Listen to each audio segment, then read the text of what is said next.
Krystal, what are you taking a look at?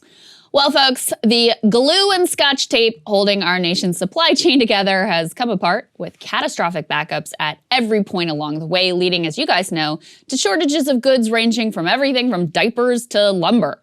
And if you dig into the problems for each one of these goods, you're going to find a similar theme. A nation made fragile by an obsession with short-term profits above everything else. Just check out our interview with Matt Stoller for a broad-ranging discussion on how we've allowed monopolists to cheat, price gouge, and hollow out our domestic capacity. But I really wanted today to focus in on one very specific element of the overall supply chain picture. That would be the human beings. In particular, the truckers who keep goods moving from ports to warehouses and rail yards so that the many, many, many items that we import from overseas might end up on a store shelf in your town. You might say that these workers are essential, and yet, do we treat them as such? Of course not. There are not enough of these truckers, as it turns out, and there is a very, very simple reason why. Because they've been forced to work for free. Joe Weisenthal pointed this out in a viral thread on Twitter. Port truckers must wait in long lines to pick up cargo, and they only get paid when they actually move the goods. So the longer the lineup at the ports, the more hours truckers have to work for free. According to one expert that's quoted by Bloomberg News, quote, "The port truck driver for decades now has basically been the slack adjuster in the whole system. The entire system is built around free labor from truck drivers as they wait for containers." That's right, ladies and gentlemen, a critical part of our supply chain was premised on the idea that some workers would be so desperate that they would continue to work under conditions of literal indentured servitude. This is not a stretch. It is not an exaggeration. In fact, port trucking has been compared to modern-day sharecropping, an arrangement that is less a job choice and more a crushing weight from which you can never escape. It's actually an issue that I've been following for a long time now. USA Today did an incredible series on the conditions that these workers, who are often poor immigrants, actually face.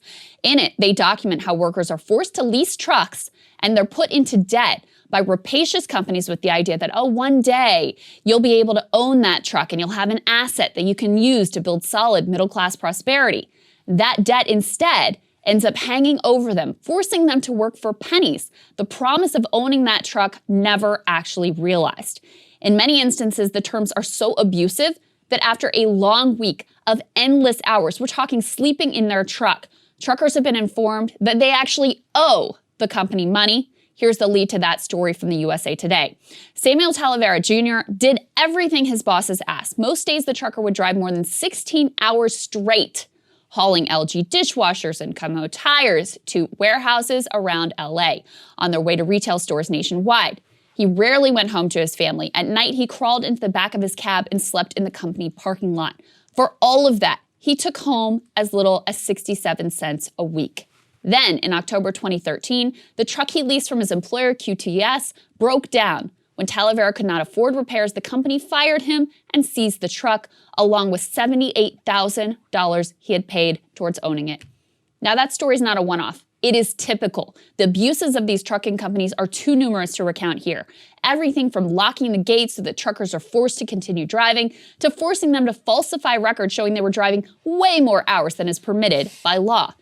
And if at any step along the way the driver refuses, they're fired, and all that money they've paid in towards owning their truck is completely lost with no recourse. The company then leases that truck to a new driver who will be abused, exploited, and robbed in a similar fashion.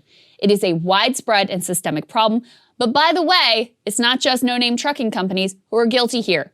Our nation's largest and most iconic retailers, they are all complicit in this illegal system of indentured servitude. Target, Walmart, other Fortune 500 retailers, they use shipping and logistics contractors who hire out to the lowest bidder, rewarding the companies that cut the most corners and have the most predatory practices. That's not all, though. They've also spent millions on lobbyists to keep drivers from having basic labor rights, including a minimum wage. In other words, folks, your low prices at the store come at a very high cost. The big companies pressure the logistics companies. The logistics companies pressure the trucking companies. And as usual, the ones who actually bear the cost are the human beings who are doing the work, desperately grasping for a modicum of stability and a toehold into the vaunted American dream. Now, there are some signs of hope.